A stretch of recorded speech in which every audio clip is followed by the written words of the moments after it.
When Seoul sends a special envoy to the north, it will be the first in more than a decade. Inter-Korean ties and Washington-Pyongyang talks are likely topics, but as of now, it's unclear if denuclearization could be directly discussed.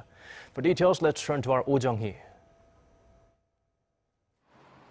South Korea's special envoy that could be sent to North Korea as early as next week will be the first of its kind in over 10 years. Exactly who the envoy will be is not yet decided, but there are few potential candidates. The frontrunners are Cho Myong-gyon, Seoul's unification minister, and Seo Hoon, the chief of South Korea's National Intelligence Service. The intelligence chief is seen to be at the center of mediating communication between Washington and Pyongyang. Both of them have visited Pyongyang several times, and South Korean President Moon Jae-in views them as figures that symbolize Seoul's willingness to improve ties with North Korea.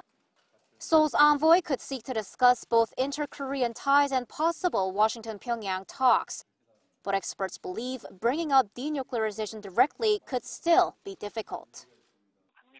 Pyongyang has been refusing to denuclearize, so talking about denuclearization will be difficult. But we will be able to hear what North Korea wants from the U.S. and see how to set conditions for exploratory talks with Pyongyang. After President Moon's phone conversation with U.S. President Trump on Sunday, Washington stressed any sort of dialogue with North Korea has to be aimed at denuclearization. Talks can't be just for the sake of talks. Some think such a difference in stances between Seoul and Washington on talking with North Korea could pose concerns over the strength of their alliance, but others believe South Korea could be a good communicator with Pyongyang, which has been isolated from the international community for years.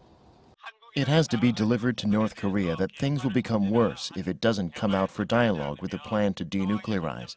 But that's difficult for the U.S. to do.